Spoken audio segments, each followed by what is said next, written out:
হরিহরপাড়ায় তৃণমূলের হ্যাট্রিক ১৩,২৫০ ভোটে জয়ী নিয়ামত শেখ। হরিহরপাড়া বিধানসভা কেন্দ্রে আবারও জয়ের মুখ দেখল তৃণমূল কংগ্রেস। তৃণমূল প্রার্থী নিয়ামত শেখ ১৩,২৫০ ভোটের ব্যবধানে জয়লাভ করে টানা তৃতীয়বারের মতো এই কেন্দ্র দখলে রাখলেন। নির্বাচন কমিশন সূত্রে জানা গেছে, নিয়ামত শেখ মোট ৮০,০০০ ভোট পেয়েছেন। তার নিকটবর্তী প্রতিদ্বন্দ্বী বিজয় শেখ পেয়েছেন ৬৮,০০০ ভোট। অন্যদিকে বিজেপি প্রার্থী তন্ময় বিশ্বাস পেয়েছেন ৩১,৯০৬ ভোট এবং সিপিআইএম এর প্রার্থী জামির মোল্লা পেয়েছেন ২৯,৯৩২ ভোট। জাতীয় কংগ্রেসের প্রার্থী পেয়েছেন ১৩,০৩৫ ভোট। এই ফলাফলের মাধ্যমে হরিহরপাড়ায় তৃণমূল কংগ্রেসের প্রভাব যে এখনো অটুট তা আরও একবার প্রমাণিত হল। বিস্তারিত ভিডিও চিত্রে নিউজ লাইভ এক্সক্লুসিভ প্রতিবেদন।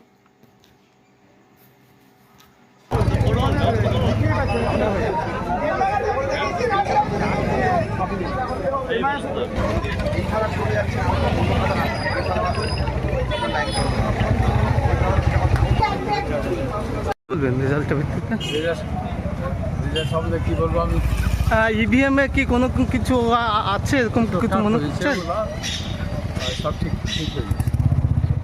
অভিষেক ব্যানার্জি প্রথম থেকে ইভিএম এর উপর একটু রাহুল গান্ধী থেকে শুরু করে অভিষেক সকলেই ইভিএম এর উপর দোষারোপ করেছে। এমনকি আপনার কোনো অভিযোগ রয়েছে? আমার এরকম আপনি তো দুবার জয়, তৃতীয়বারের জন্য জয়। বাকি যে কাজগুলো রয়েছে, জনগণের প্রত্যাশা, সব মিলিয়ে আপনার উপর তো অনেক দায়িত্ব এখন বেড়ে গেল, যেহেতু আপনার সরকার এবং আপনি তার বর্তমান যে সরকার এলো বা আসতে চলেছে, সেই সরকারের অপোজিটে রয়েছে। কীভাবে কাজ করবেন? আগে আমাদের সরকার ছিল, আমাদের সরকারের পক্ষ থেকে কাজ করেছে। এখন সরকার নেই, আমরা কাজ করতে পারবো না। দাদা, অভিষেক ব্যানার্জি প্রথম থেকে ইভিএম এর উপর একটা গুরুত্ব দিতে বলেছিল। ইভিএম কি এখানে কাজ করছে, এমন কি কিছু মনে করছেন?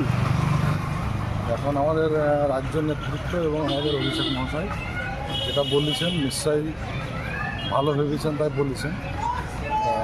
আমরা জাস্ট ছোট একটা আমাদের বিধানসভায় ছিলাম, আমাদের ওখানে ইভিএমের সমস্যা হয়েছিল।